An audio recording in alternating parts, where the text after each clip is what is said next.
What is going on, everybody? We are back from their episode of the ABJ Podcast, episode 75 of Wade Krueger. We'll bring him in momentarily, but before we get started, I just want to say thank you guys for always supporting and listening and watching. If you are listening later on the audio side of things, make sure you hit a 5-star review. Spotify did just add the Q&A section, so you can ask.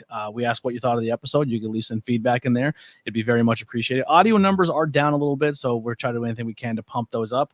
Spotify, Apple, and a few other ones do have 5-star rating systems, so that helps out tremendously.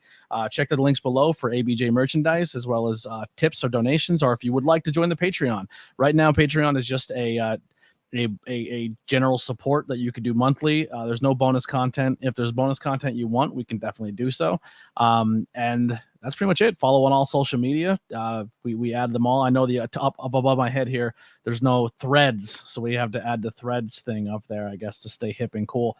Also, the most important thing is make sure you check my links below for my guests. Follow them on all social media, and if they have any of the merch pages, link to that. Please support them, buy some merchandise, and show them some love. Say, hey, comment and be like, I listen to you guys on the ABJ podcast, and it shows value. And then people go, oh, I want to be on that podcast next, because seen Wade's social media blow up with all 2 people said they loved the ABJ podcast episode.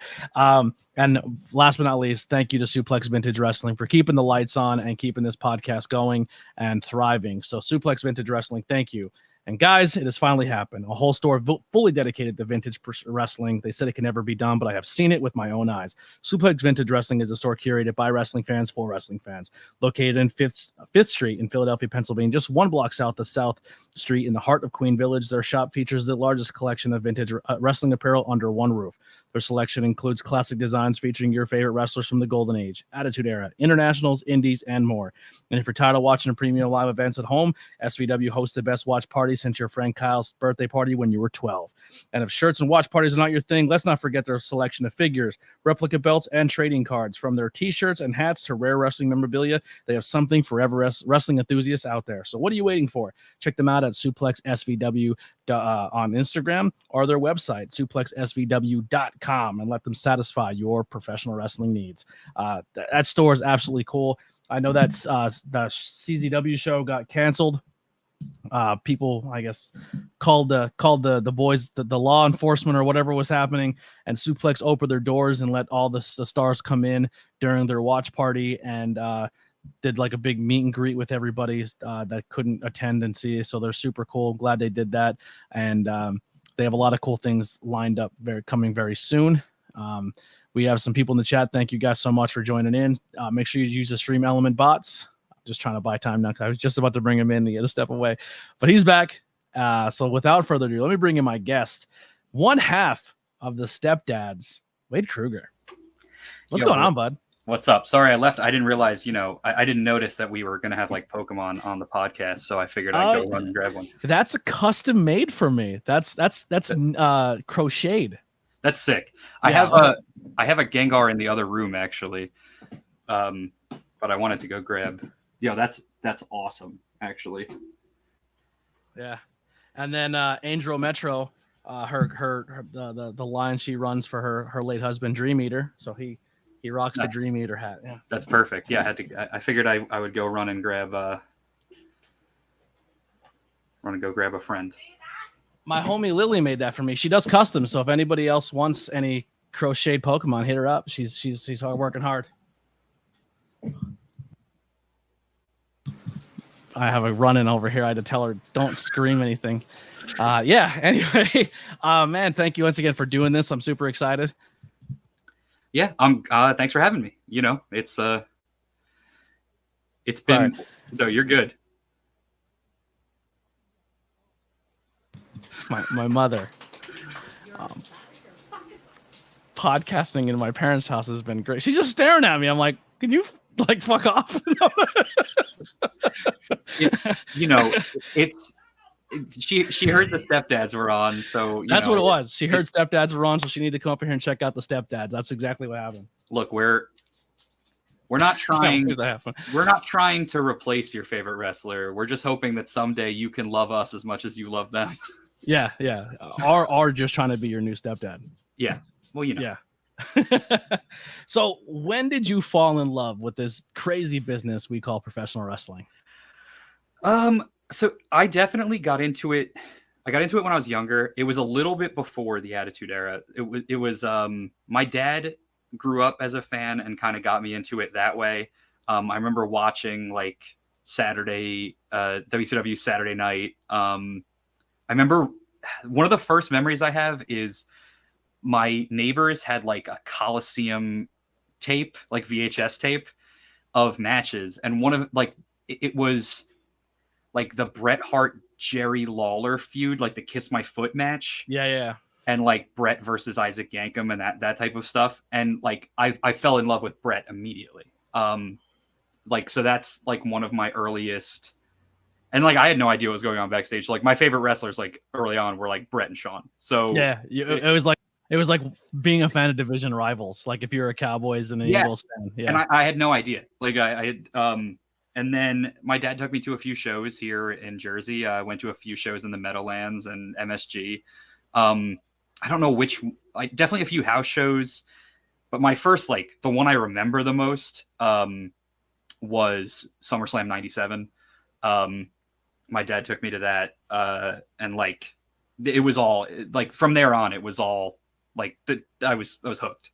Yeah. But yeah, that show, especially like I have such high praise for that show. And looking back, that show is so important to wrestling. Like it sets up the Attitude Era. Like the Attitude, like I know people point to certain things, like that show sets up the first Hell in a Cell. It sets up the Bret title run. It sets up the Montreal Screwjob. It sets up Austin doing all the extracurricular stuff because he can't wrestle. Like that show is so important to the Attitude Era. It's wild to like look at how many things it set in motion. Yeah, absolutely. That was brought the I was pre that too. Like I watched the Hogan Savage, that whole era, and then when everyone jumped ship went to WCW, I refused to watch WCW. I put the line in the sand and I was like, I am WWF, and don't. I went to my buddy's house and he was doing the channel flipping on Mondays. I was like, if you change the channel one more time, I'm never coming back here. I used to watch the WCW undercard, because I was a big fan. Like I loved the cruiserweights and stuff. Yeah. So I would watch that. Chris Jericho, early guy that I loved over there. Alex Wright. I know everyone loves Mysterio. Like I was more of a Hoovy guy. I liked Psychosis. I liked his mask. So my two favorites were Hoovy and Super Callow. So that's where it's at for me. Yeah. And like I loved like the Horsemen and Benoit and Malenko, and like it was such a good. The undercard was so good, and then as soon as they'd get to the old guys, I would switch it off. Yeah, it ruined a lot. It definitely did. But yeah, so growing up, you're hooked. You're watching it. At what, like, I like to throw this one in here too. Like growing up throughout school and high school and stuff, were you into sports? Were you where did you fall in as a person? Huge sports fan. Played a lot of sports. Played soccer, basketball, baseball, tennis. Played pretty much. You had a nice school. You had a tennis team. I had a tennis team in grade school, but not high school. That's crazy. It wasn't like an official school. Like it was kind of like an offshoot, like that someone had put together because why not? But yeah, I played doubles tennis. And then I went to a high school that had no sports. I went to a vocational high school. Okay. Literally on the beach on Sandy Hook, New Jersey, not the other one. And like we had no sports. I did ROTC, but that was if you wanted to play sports, you went to like your home school because like the school was everybody from around the county. Mm-hmm. My graduating class had 69 kids in it. Where was a small school. Same here. We're about that size too. So transitioning from school and still being a fan, when did you decide I'm gonna I want to be in this business? I want to seek out a school. I want to start training. So I originally never planned on wrestling at all. I went to a lot of indie shows. I had fallen out of love with wrestling. Started going to indie shows because my friend was like, yo, Samoa Joe and AJ Styles and those guys we watch on TNA, they're going to be wrestling in Edison at ROH he's like, we should go. And I'm like, shit, yeah, I'd love to do that. Like, it was like Aries and Strong and like a lot of guys I had seen in like one-offs, but that I enjoyed. And I was like, yeah, dude, I'm so down for that. And it ended up being the ROH 4th anniversary show. The guys I ended up falling in love with were Danielson, Jimmy Rave. And the main event was AJ and Seidel versus Roderick and Aries. It was a crazy show. Wow. Yeah, stacked. And yeah, that brought me back into it. And then like my junior year of high school, I had a bunch of friends who were seniors and we'd all hang out on Sundays and watch pay-per-views and then drive to school the next morning as a group. Mm-hmm. Now, did that dive you back into all wrestling, or were you kind of like mainstream is where I'm the ROH? I definitely enjoyed the indies more, but I still watched because like all my friends watched. Yeah. So like that would have been like around like Ray versus Orton versus Angle, like triple threat at Mania, like that era. And yeah, that got me back into it. And I started going to local shows, Jersey All Pro, started doing ringside photography for Jersey All Pro. So like I was doing, it's crazy. Like there's guys I run into now that like I used to do photos for. Like I used to shoot ringside for like Kenny Omega and like, it's wild. And actually one of my favorite, to go a little off topic, one of my favorite things to do is I have a bunch of photos with wrestlers from that era. And anytime I get to share a locker room with one of them, I always do a current photo and like mash them together. Yeah. So I have a bunch of like, do you still have your old photos of like shows with Kenny and stuff? Yeah. Oh yeah. Do you have them all on your Instagram and everything like that? I could definitely post a few up on Instagram if you want. Yeah, that's good content. That's a good follow. Yeah, I used to post. I used to post them every once in a while. I definitely posted. I posted one with Danielson. I posted one with Brody Lee. Posted one with Johnny Saint. Like I have a bunch of random, that's like crazy. From that Shikara era too. I did a little ringside for them. Yeah, and then that got me back into it. And through that, I met a bunch of other friends who sat in the front row at Jersey All Pro shows who started to backyard. And even then, I was like, I don't want to do, like, I'll come hang out. I'll come hang out and, like, manage, like, and just, like, have fun with it.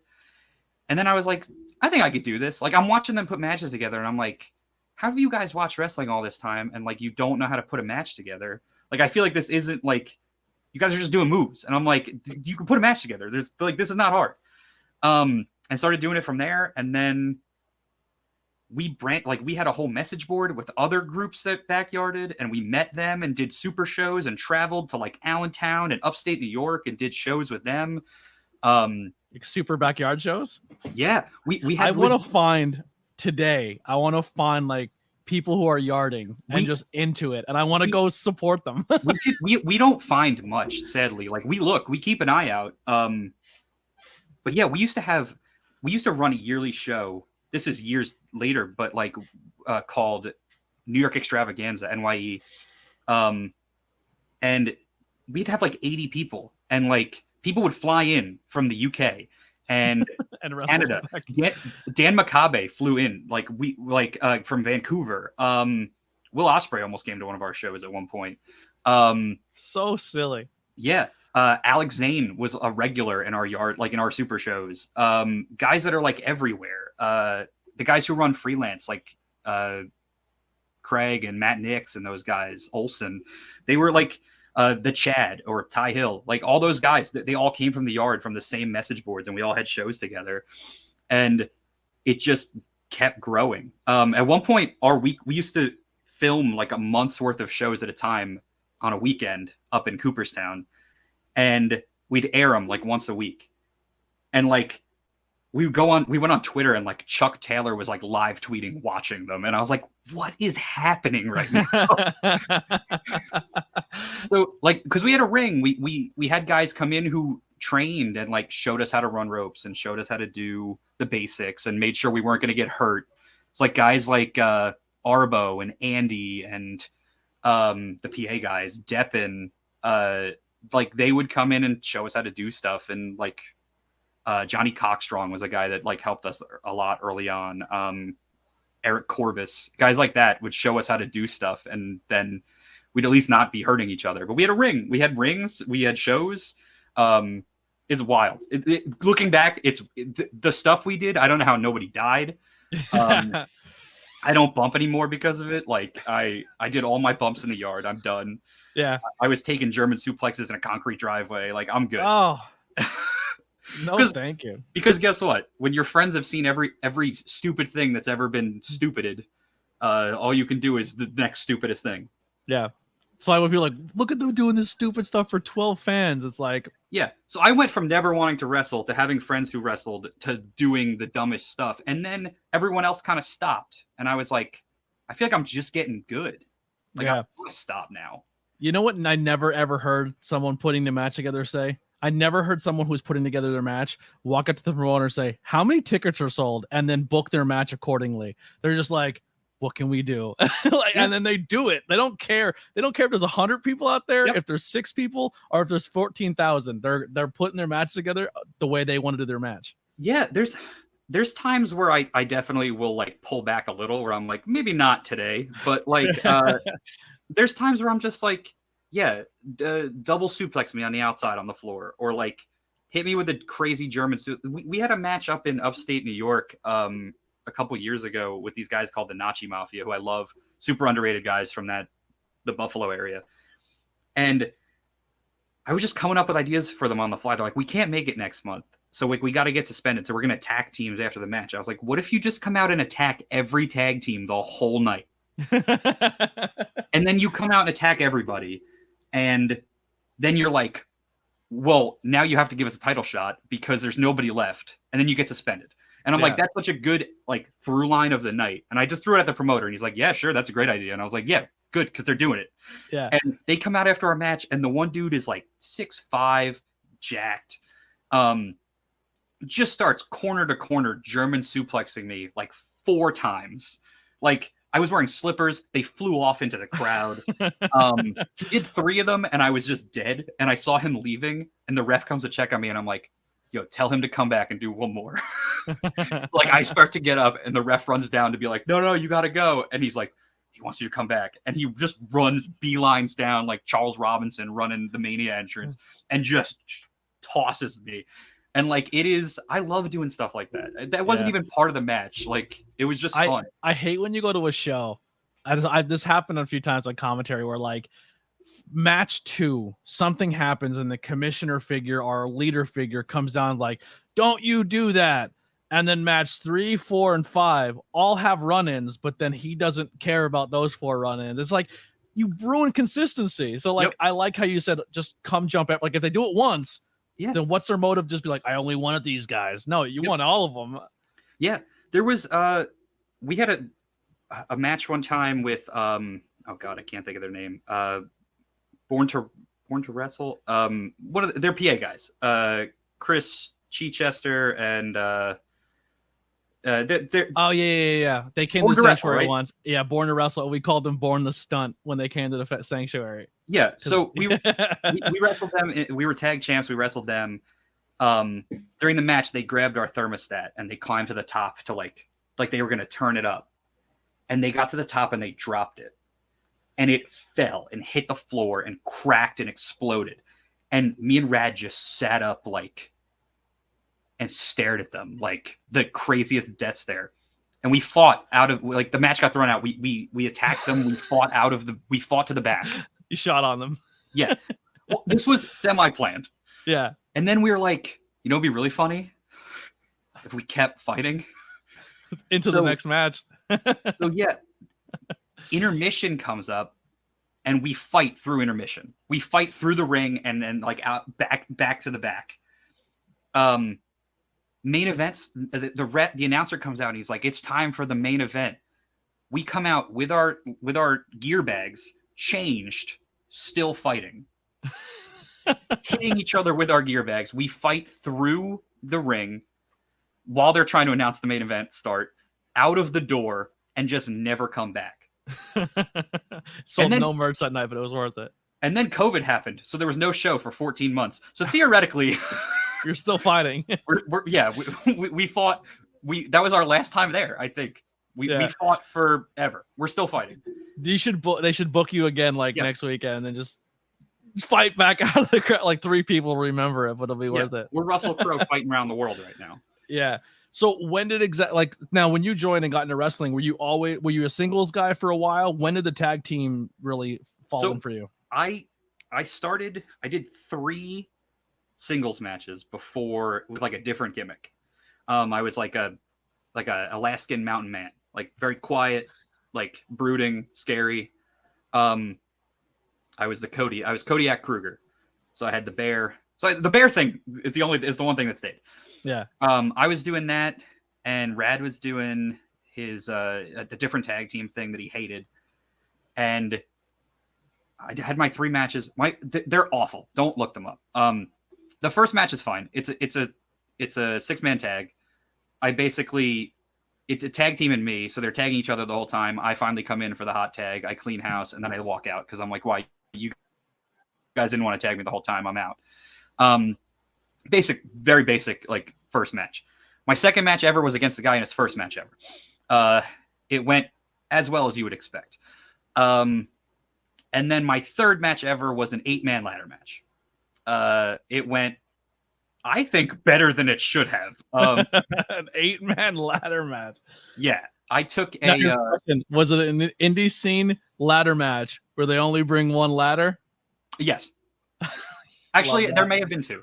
Okay. I watched one where they broke the only ladder they brought, and the ref had to hold the ladder so he can climb it.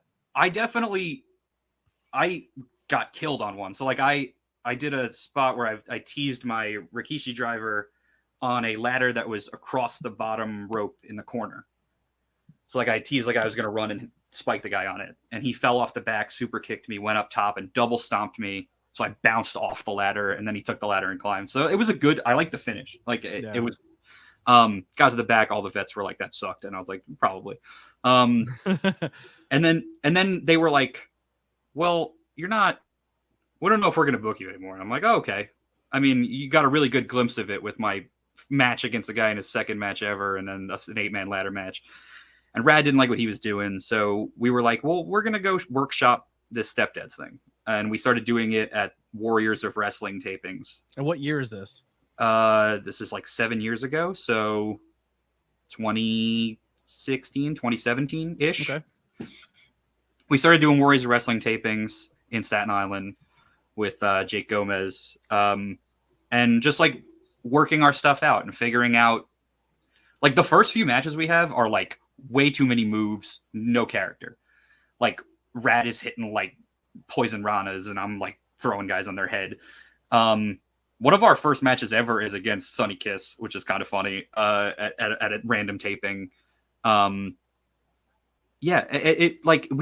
felt like we had something with it. So we're like, the company we were doing the other stuff with didn't want to book it. So we're like, well, we're just going to go out and make our way with what we're doing. And a guy who helped us really get started and get our foot in the door of going places and trying new stuff and meeting new people was Mr. Grimm, from the Baltimore scene, the Hitman for Hire.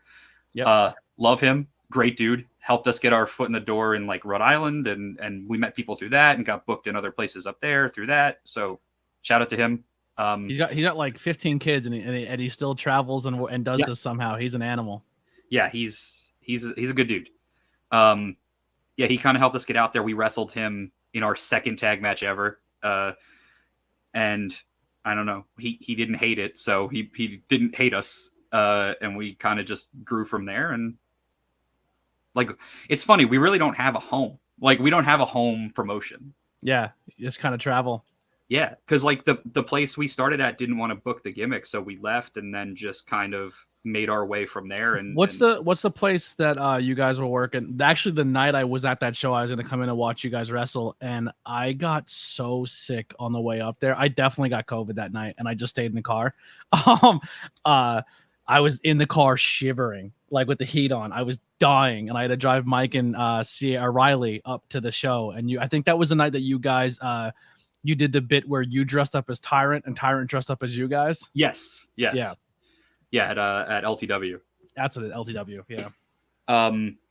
That I love that video, by the way. But yeah, so we started SWO out in Central PA, and it just like it's a fine promotion. It just for whatever reason we we never gelled there. It just never worked. I don't know why. Even we went back one time and we're like, oh man, we're so much better now. We're gonna have a great match, and the match sucked. And I'm like, no, let's just stop. Like there's just bad luck. I don't know what it is. Yeah. Do you think it's because it's like there's a lot of gimmicks in wrestling, but not a lot of gimmick like comedy tag teams, which I think is a mistake. Like, I think what you guys do, you do very, very well, and you're very entertaining. And then you could also go out and actually like, you can you're like my guest that I had a couple episodes on, like a Stan Styles. Stan Styles can wrestle any style you put at him. He can put any match you want on.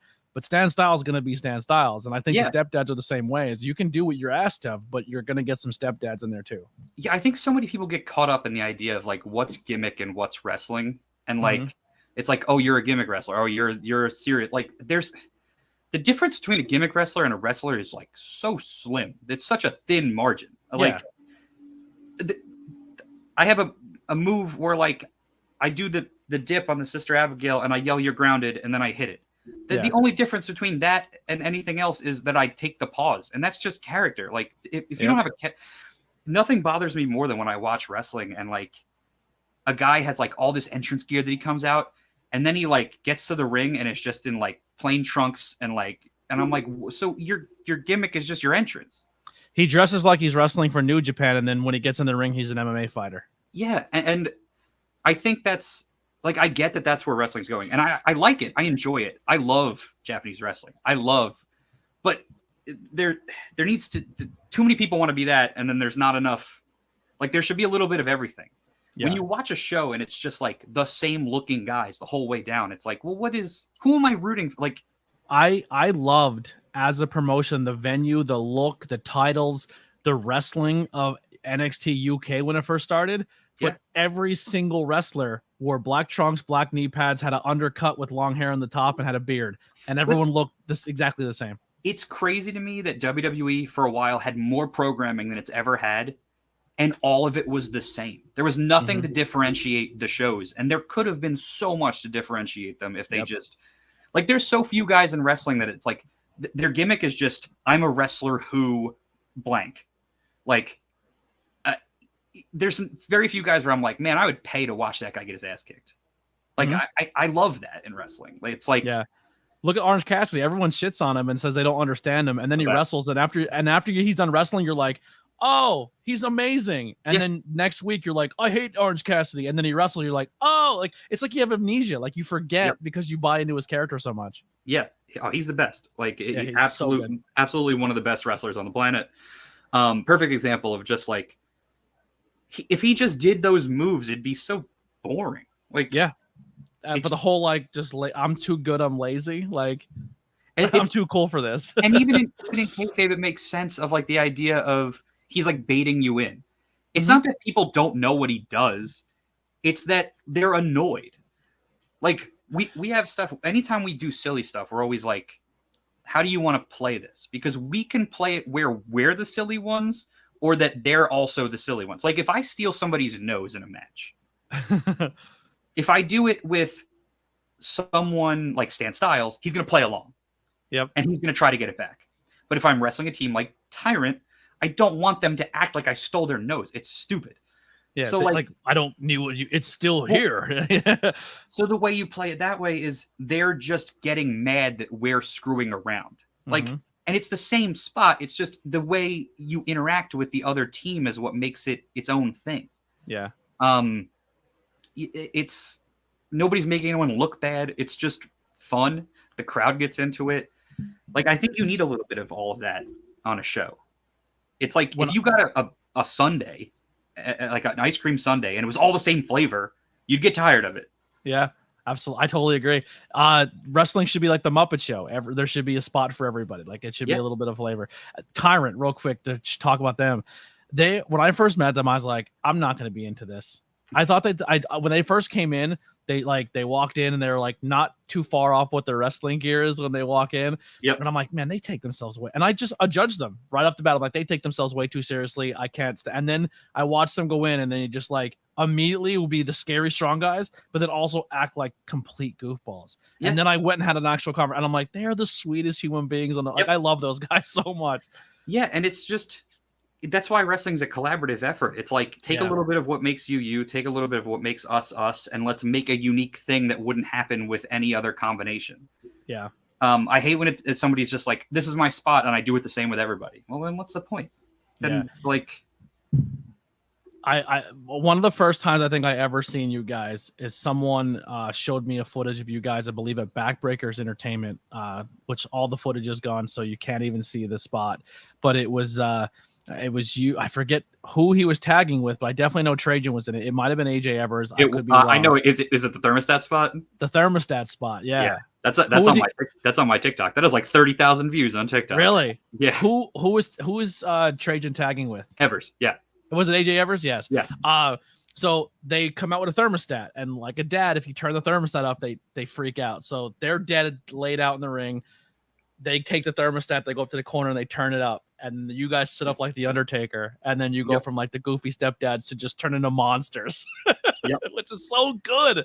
And the first time I seen that, I was like, I love this team. I need this. But like you said, you guys really don't have a home promotion, so you bounce around a lot. And I was like, I never get to see them because you're everywhere. The funny thing about that spot is, like, we hit the double choke slam, we kill him, we lose that match. We did not win that match. Like, we've won with that before. There is so much other silly crap in that match. At one point, it's AJ and Trajan. Of course, there's silly shit in the match. They are nuts. AJ stops us because he lost a contact, and we start helping him and looking around for it, and we get double curb stomped while looking for it. Yeah. AJ and Trajan are some of the funniest human beings. Oh, dude, I had so much fun in that match. Yeah. We had fun in Backbreakers. We were not we were brought in there not because of Backbreakers, but because of Brad, who asked us to come because he was booking like a new version of the tag division, which was like us, Evers and Trajan, Diamond City, Blue and Gold.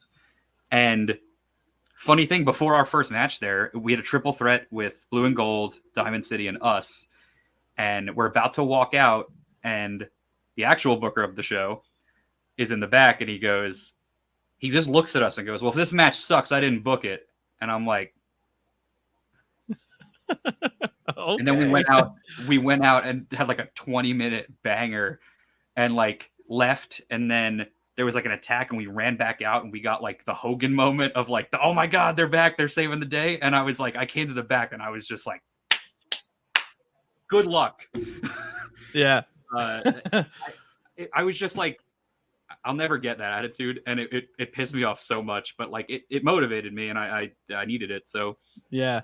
What, I probably know the answer to this, but what are some matches or the match that stands out for you guys in your career? And why is it Rock and Roll Express? It's funny. It's not my choice because it's so simple. Like the whole match is, so we got there that day and we start putting the match together and we're talking to Ricky and Robert. We go to Ricky and we're just like, hey, we're the guys who are working you today. And he's like, oh, okay, nice to meet you guys. And Robert's over in the corner, like putting a sleeper hold on Mike Skyros or something, just like screwing around and showing them spots. And Ricky's just like, oh yeah, Robert's over there. Don't let anyone know that Robert sucks. Yo, for how like they are still they absolutely mess with each other the whole time. The whole time. I have a story afterwards. They kept doing it. Yeah. Oh, I took the photo. Oh yeah. So yeah, we start putting the match together and they're like, so what do you guys do? You know, we could do like hip toss and arm drag. And I'm just like, they're like, what do you guys do? And I'm like, we spank people. And they're just like, oh, you guys don't want to work. You guys don't want to work. You want to wrestle. Yeah. Like you want to put a show together. And I'm like, yeah. So we had a silly ass match where like, they kept making us accidentally hit each other and like get angry at each other. And then they would like beat us up and His exact words, I think he said we're going to have some fun. Oh, you don't want to work. You want to have some fun here tonight or something like that. Like he looked at Robin. He's like, we're going to have fun here tonight. We're not doing this stupid. We're going to have some fun and not just do the same old bullshit or something like that. Yeah. So we had a very story match. Very silly. I was definitely eavesdropping on you guys setting your match very together. It's shtick. fucking Rock and Roll Express and I'm backstage. Very shtick heavy. A lot of fun. Easy match. All on the fly for the most part. Like stuff got wonky. I was in there for a double down, called on the fly. It went well. Rad took the Canadian at the end, and then it was over. So cool. But that match was for Rad. That was like his dream match. I was never like that was never my scene. For me, I had a bigger match that I was more excited for a few weeks later at True, which was the Stepdads versus Unbreakable Andy and Aaron Arbo, which to this day is still their last match. But like I wanted to wrestle those guys so bad, and I love that match. It came out so good. There's a music video for it that Andy made. It's up if you search. Unbreakable Andy was so criminally underrated and didn't do more than he probably should have. Because like I seen him wrestle a handful of times. He's so good, and then he got a really bad injury. Yeah, he was kind of scared to get out there too at times. Because I was pushing for him to get booked in Jersey All Pro in like 2008. I seen him at a mall one time. I was like, bro, you're so talented, and he's just like he just never believed in himself. Oh man, watch his yard stuff. It's insane. Anarchy Andy. But the A-Team versus Stepdads was like, that's one of my favorite matches. Another match that I loved that is just a straight up wrestling match. It's like two face teams just going balls to the wall for 10 minutes. Stepdads versus Miracle Generation. Love that match. Love those guys. We wrestled them before they were way too big to wrestle us. Shout out to Kylon and Dustin. They don't remember who I am, but I remember who they are. And if they watch this, they'll get very upset that I said that. They're big time stars now. They're killing it. They're probably, I would say, top 5, top 3 tag teams on the independent scene right now. Yeah. Oh, they're unreal. And the match we had with them, I thought was really good. And then we kind of, so we had this match that was like super indie-rific with them. Like super fun, crazy, us doing crazy stuff, them doing crazy stuff. And then like it kind of got us unbooked because the promoter wanted us to have a fun, silly match. And I was like, we had to go out and kill it with them. Are you kidding me? We had to prove we could. And the fans were kind of like, I saw them talking about it beforehand. They did like a fan roundtable for the show where they were like previewing the show. And they were like, oh, that's going to be such a silly, fun match. And I'm like, well, now we can't give them that. They're expecting it. But yeah, that's right up there as one of my favorites. We had a UWA match in Jersey here against they were TP5 at the time, but it's Young, Dumb, and Broke. It was Ellis and Charlie. Love that match. It's a really fun. We do some stuff in that match we've never done before. Like Charlie pulls out a cigarette because he's gonna start smoking, and I like talk him down, and like Ellis keeps climbing to the top, and I keep doing the dad thing if I'm gonna give you the 3 to get down. Like really silly stuff, but like then also like a crazy finish. Good like 8-minute match. Stuff like and then the Ugly Ducklings, we had like a 30-minute match of the year with them up in upstate New York. What else? Cold Cash in Connecticut, we had a step ladder match. We're actually doing another in a few weeks. A step ladder match? Step ladder warfare, yeah. At Lit Wrestling up in Connecticut. That's happening at the end of the month. Did you guys cash in during the pandemic when people were doing cinematic stuff? No, we never got to do a cinematic match. I feel like you guys should have done like a gutter cleaning ladder match or something like that. Like whoever cleans the gutters out wins the match or something. we had like a really fun years back. We were in a feud with a team, and we had like everything you could find in the garage type of street fight. So like I was hitting them with a keyboard and vinyl records, and I got choke slammed on a laundry basket, and Rad took a DDT on a VCR. Like it was just a whole bunch of stuff we found at Goodwill. And it was really fun. I love doing like just working our gimmick into like the step ladder matches. I did the Terry Funk spot with a 2 2-foot tall ladder and everyone just stood there and laughed at me. And then as they stood there, your elbow was stuck out longer than the ladder probably did. Yeah, so I spun. They just stood in the corner, looked at each other, regrouped. I took it off, and then just sabooed them in the face with the ladder. So let's talk about the rock and roll rib. What? Because I've told the story before, and now I need someone to co-sign it because it's one of the funniest things that ever happened to me in this business. Yeah. So yeah, we're in the back. Robert is like quick, undressed, done, handled. Ricky is bullshitting with everybody as he does. He's Winnie the Pooh in it. Yeah, and he is Winnie the Pooh in it in just a t-shirt and tighty whities, and a towel at one point. And yeah, I asked Robert before intermission and before we have to all go and we don't run into each other. I was like, could we get a picture together as a group? And he's like, sure, but it's got to be right now. And he said that just because Ricky didn't have pants on. Well, as Ricky's doing this, because I'm watching this exchange, Ricky's in the towel because he's just removed the underwear. Yes. So he's sitting on a chair, and the photo of it is up on our social media, and it's me and Rad, Robert, and in the front sitting down is Ricky because he has no pants on. And I'm taking the photo, and Robert is holding his shirt over his junk. Yeah. And I literally just said, I'm going to crop up. You're fine. And he goes, oh, okay. And then it goes like this, and his shirt just comes right up. And I'm staring right at Rock and Roll Express history.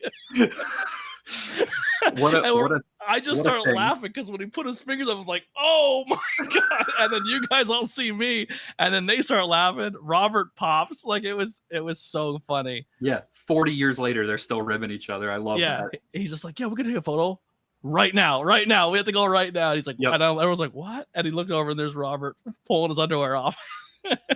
Yeah. One of only 2 times we've ever gotten to wrestle a TV name. The other time was against Hornswoggle. That's awesome. Yeah, we had a triple threat. It was us, Dog Nation, and Tommy Floyd and Hornswoggle at True Wrestling. I remember that show went long because Luke from the Bushwhackers just walked around the arena 150 times and just kept getting more kids. Yes. It just took forever. The match with him and Skyros, and I think it was a tag. It was a 6-minute match, but he went another 15 walking around the arena, then walked into the ring, cut a promo, got out of the ring, and then did another 6 minutes around the ring.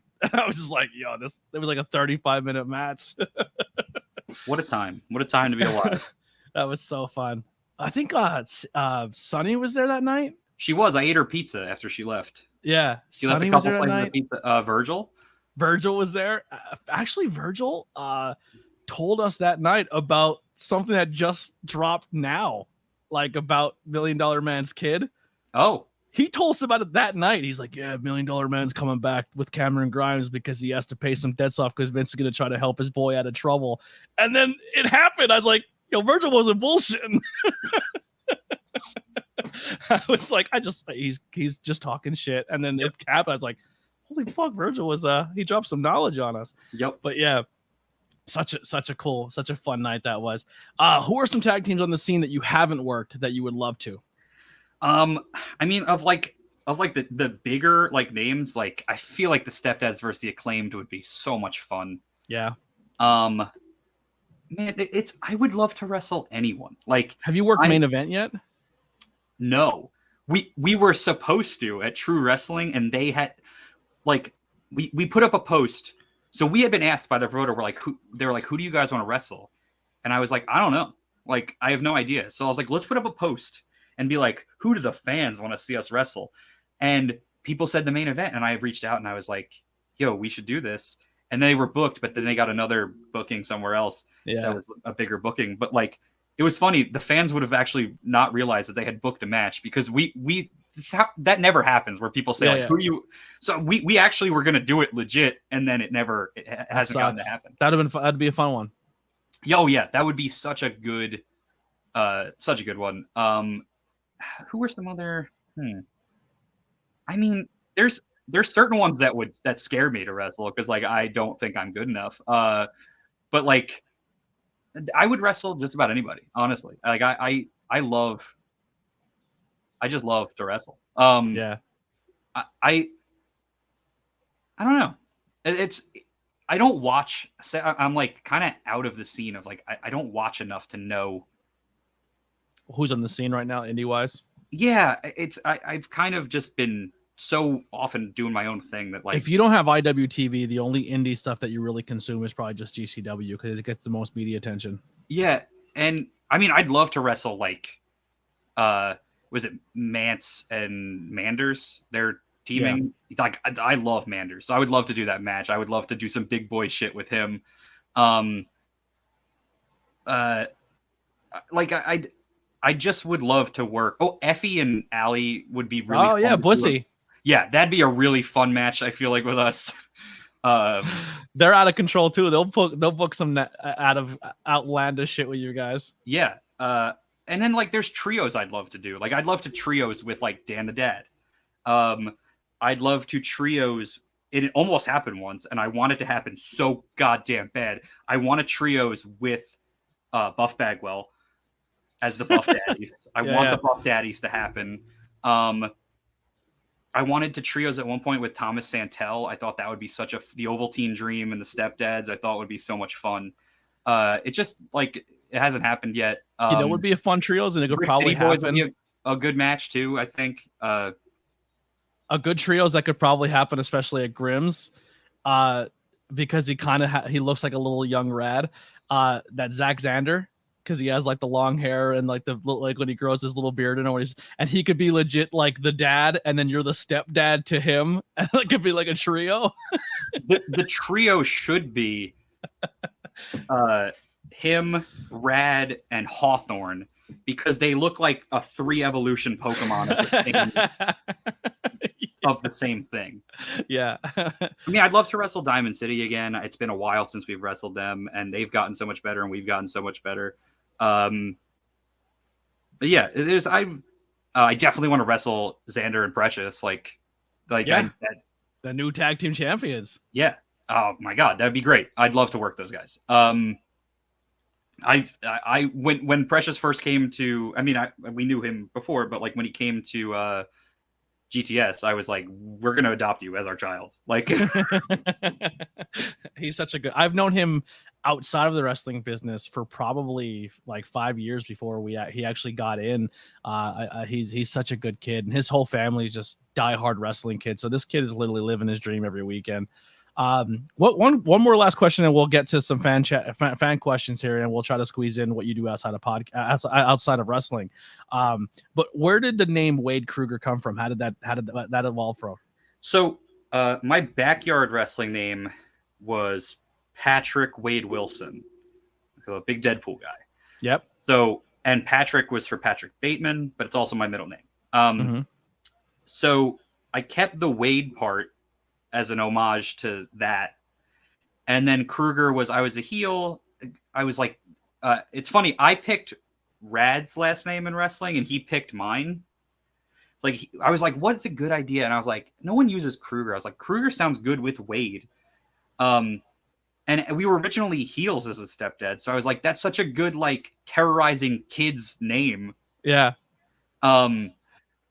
And then he was looking for something. He's like, I need something that's like kind of fancy, but like kind of stuck up, but kind of not, because he was doing a heel thing. And I was like, well, Belmont. I was like, I'm a Castlevania guy, so I was like, yeah, Belmont's perfect. And then Radley is from his backyard thing. So like we're both amalgamations of horror characters and our yard first names. I love that. I knew the Krueger was, and I kind of thought the Wade was from Deadpool, but you have to ask. So here's a question in the chat. Where are some places in the world you'd want to wrestle? Oh, man, I'd love to do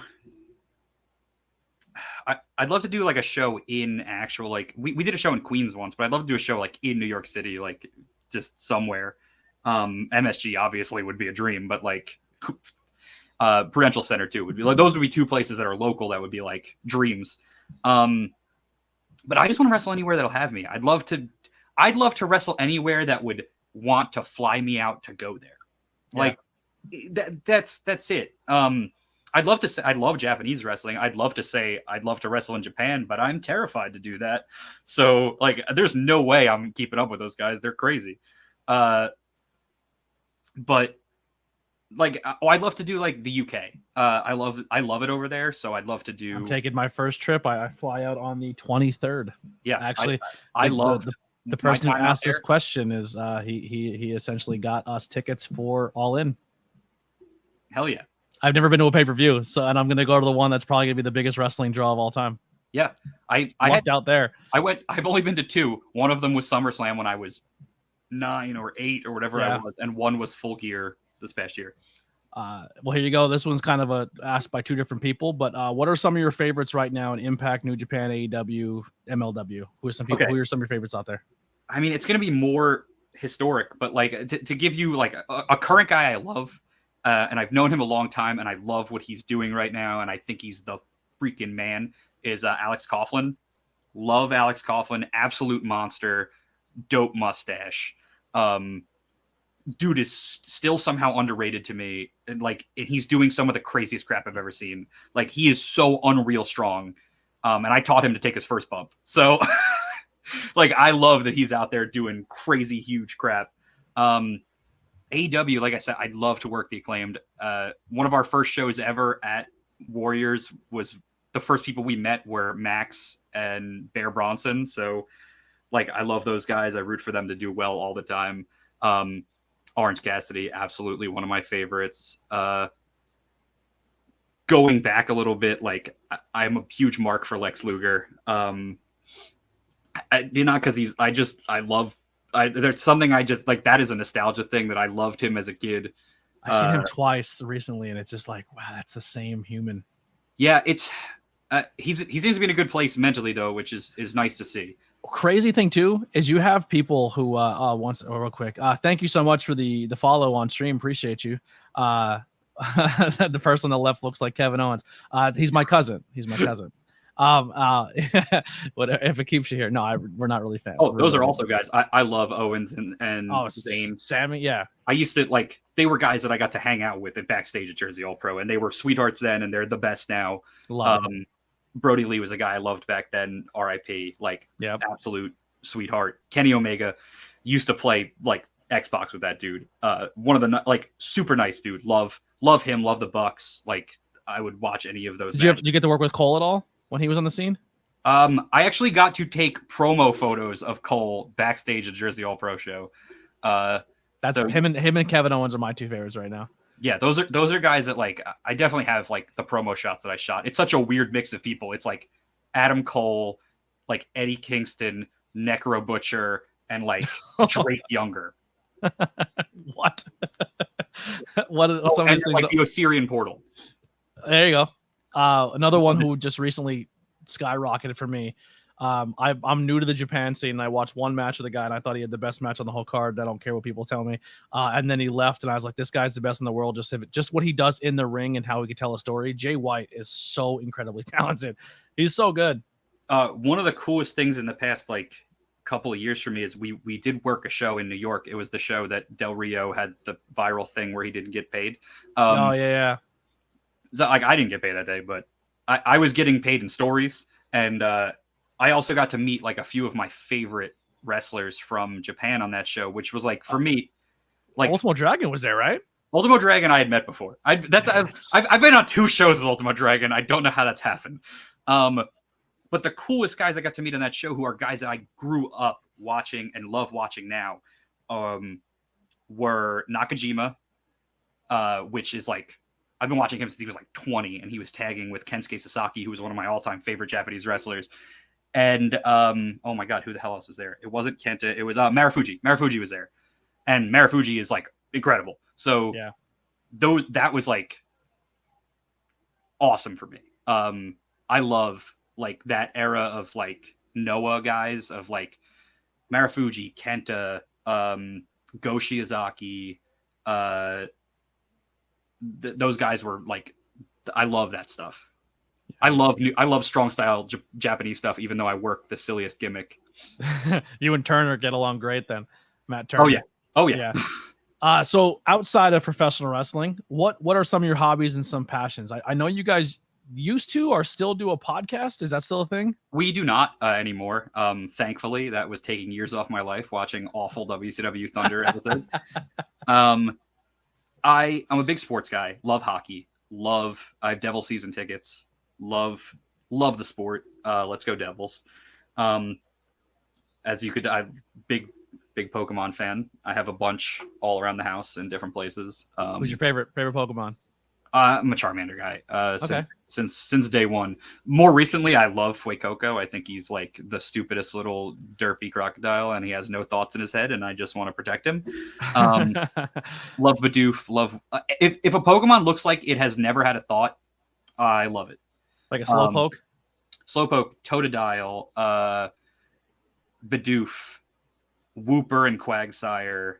Shuckle, like love them. Love the derpy Pokemon. I like the ones with the really creepy Pokedexes. Like when you're reading, you're like Gengar's like it will kill you. Like there's no escape. So like Drifloon. Yeah, Drifloon.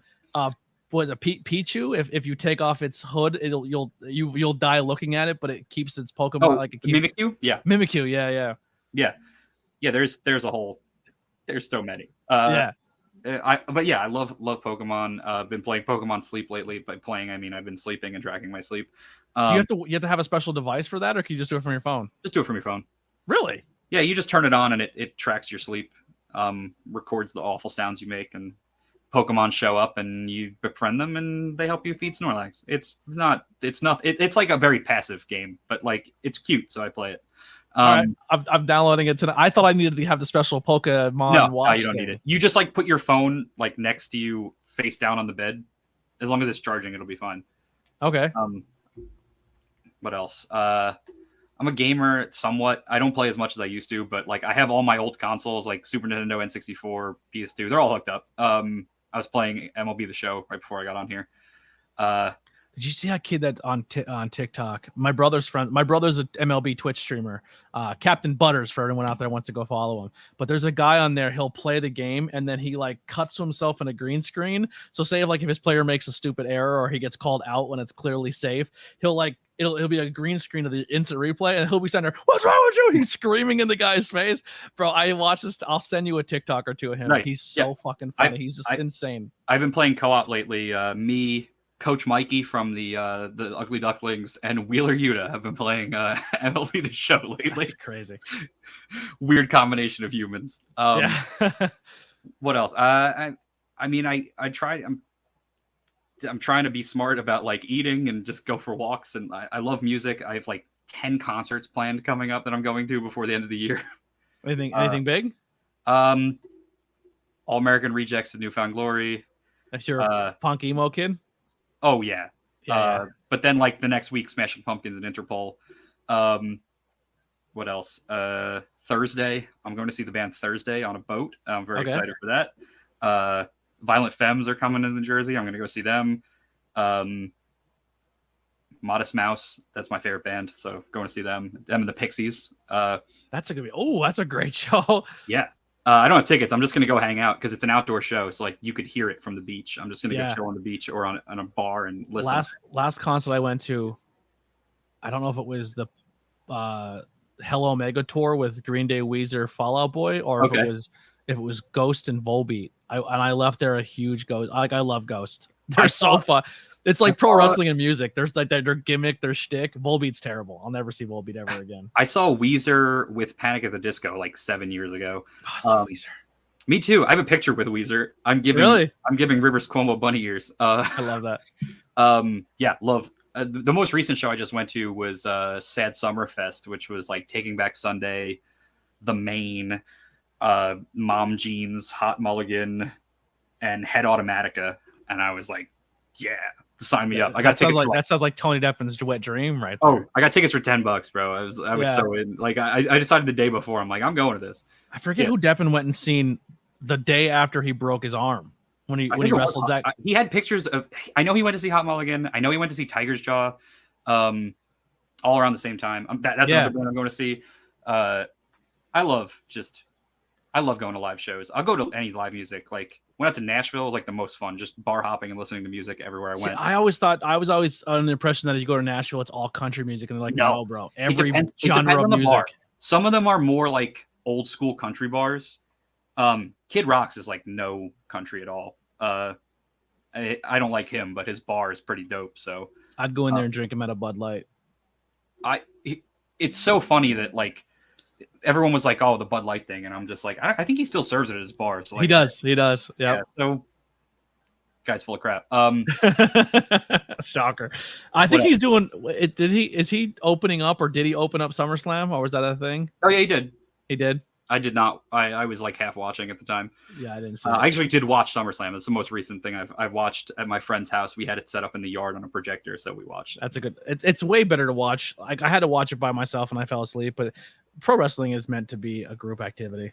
Oh, and to swing it back a little bit, two guys I absolutely love and will go out of my way to watch in WWE because they're awesome and everyone should love them. And one of them is getting the respect they deserve, and the other one is starting to get there.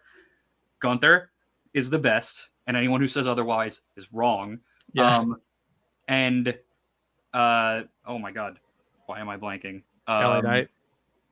Yeah, it's the Russian dude from UK NXT. Oh my God, the Russian dude from NXT UK.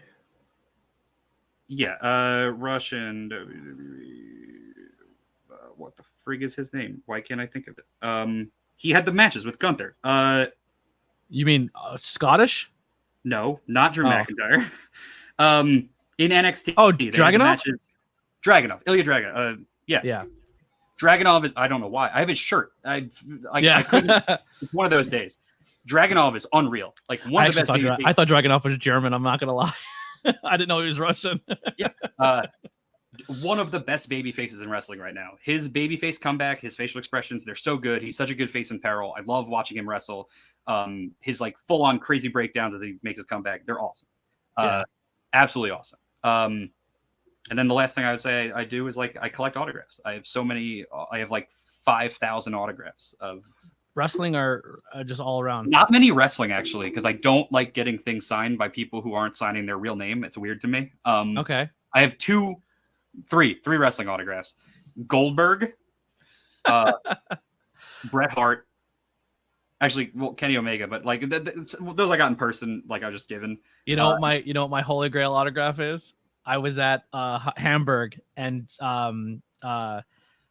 IWTV. Jerry was there, and he had a whole bunch of Chikara 8x10s. Hell yeah! And he had the Colony. He had Tracy, Orange, and Gulak all under masks, autographing it as the ends. And I was like, that's a must-have. I have a I have a hate by 10 from Jerry from when he wrestled in Chikara. Because he didn't do 8x10s, he did hate by 10s, where he would tell you why he hated you and then sign it. Yeah. But yeah, like right next to me, I have like a stack. Oh no, it wasn't Jerry. It was Gary. Gary from Smart Mark. Yeah, Gary was selling them. Yeah, I have like my stack of autographs. It's like separated by sport, but just like to grab some literally off the top. The first one I grabbed, like John Waters. That's awesome. Who else is here? Joey Image in the chat. What's going on, Joey? If you want to go with the Krueger thing, yeah, Heather Langenkamp. Did you ever meet Robert England? I haven't. I have met too much. I won't stand in line. I have met Lloyd Kaufman, that's aka Toxic Avenger or creator of Toxic Avenger, like Julie Newmar, the original. I was in a line with her, but I was for Adam. It was Adam West, Julie Newmar, and Burt Ward all there, and I stood in the Adam West line with somebody just so I could hear him talk. And he didn't say a word to anybody that he autographed. He literally autographed it and handed it off. He didn't say a word. Here's an incredible two that I have that go together. So we have Uncle Rico, John Grease, and Napoleon Dynamite. And Napoleon.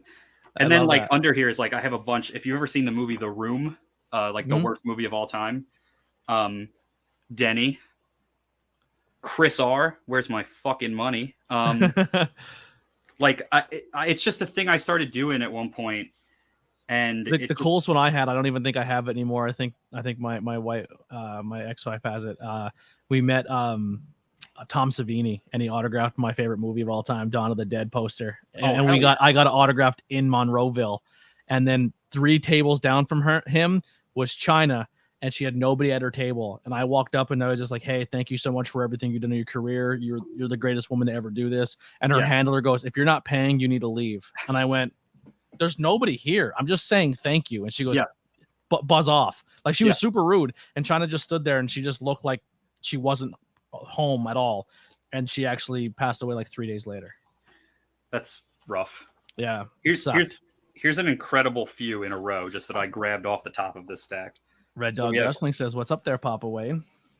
We got is that from Daredevil? Yep. He's such a good Daredevil. I need more Daredevil in my life. My favorite TV show of all time, Boy Meets World. We got Sean Ted, Blake Clark. I'm an idea man. And then if Vader was in that show, right? Yes.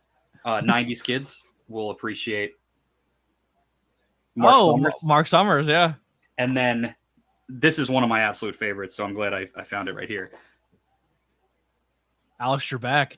We have someone in the chat who is a game show nut. He's going to love that autograph. He's a big game show guy. Then you know what else he'll really enjoy?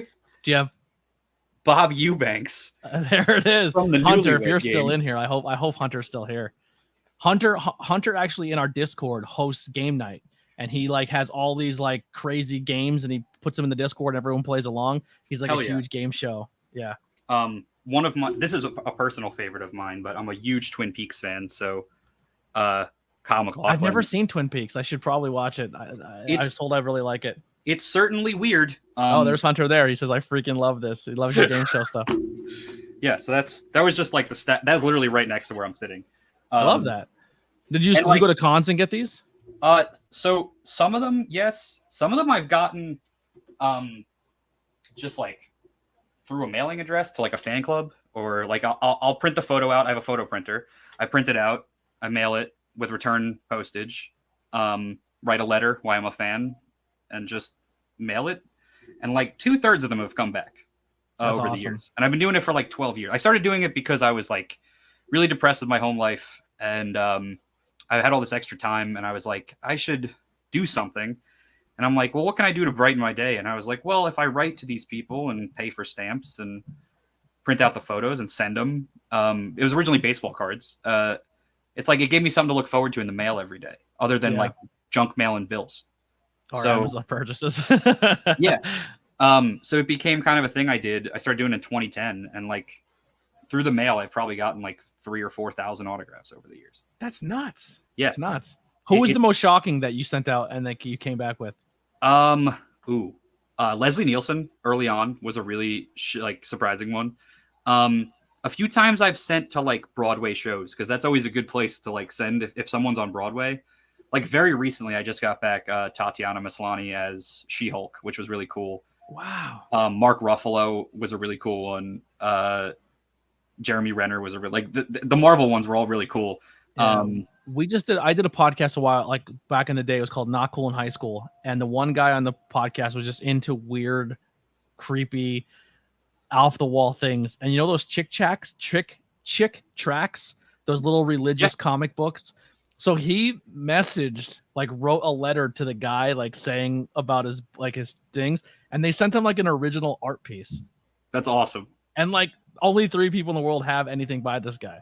Oh man, yeah. 2 really cool ones I have to go off that is I mailed to the creator of Darkwing Duck, Tad Stones, I believe is his name. Hunter has Alex Trebek, Pat Sajak, and Vanna White. He also has a Bob Baker autograph trading card somewhere. That's Bob awesome. Barker. Yeah. I mailed to Tad Stones. It's either Stones or Stone. I'm unsure off the top of my head. It's one of those days. But he signed my Darkwing Duck photo and also did a sketch of Launchpad for me, who was my favorite character, and mailed it back. It's like I have that framed in the other room. I sent to the creator of the Tick, the comic and the show, and he did like a whole drawing on the photo and mailed it back. Like stuff like that is so crazy to me. I had a buddy who has Hulk, the edition of Hulk where Wolverine makes his first appearance at the last page, and then he has the next issue where Wolverine's in the whole issue, and Stan Lee signed both of them and drew Nice. He did a doodle of Wolverine on the comic. I love. I go to Comic-Con every year, and I have a bunch of comics signed in the other room. Like they're all. There's some really cool ones in there, like John Romita Jr. and like really famous like artists and writers and stuff. That's always cool. Like I have New Mutants 2 signed by the like stuff like that is just cool to me. I would love to get Hush signed by Jim Lee or one of the Batman comics, one of the two we did by Kevin Smith and Walt Flanagan. I have an issue of Daredevil that's currently sitting at my job. Kevin Smith comes to my job all the time. What? I work at a vegan bakery, and dude, Kevin Smith's the reason I do this. Like I sold all of my collectibles and to buy the equipment to start my podcast because that's what he did to chase his dream with Clerks. He's a huge hero of mine. I live 10 minutes from his movie theater, like that. I know. I want to go there so bad, and the grocery store, the Quick Stop. Yeah, that's 10 minutes from my house. It's so funny. I've run into him. I've never met him, but like I've been like walked past him so many times, and he always comes to my job when I'm not there. So I currently have an issue of Daredevil sitting in my job waiting to be signed for the next time he comes in. That's signed by like the rest of the people who've worked on it already, just not him. Yeah. He recently, they just did a showing of the Clerks animated series at his theater. Such a good cartoon. And it sold out before I could go, but I was going to go because Brian O'Halloran and Jeff were both there. And I was like, ugh. I love Steve Dave too. Dude, I went to a Q&A. Actually, I went to a live commentary with Kevin Smith for Clerks 3 in his theater for $10. Yeah, when I'm in the area, I'm hitting you up. Yeah, hit me up. What's your favorite Kevin Smith movie? I own Dogma on Blu-ray, which is like a 200. It's like a $200 Blu-ray. Yeah. And I have a steel copy of Red State, UK version. So nostalgically, Jay and Silent Bob Strike Back is okay. A personal favorite because like I shouldn't have owned it as like a 12-year-old, but I did. Jamie is a big wrestling fan. I love that.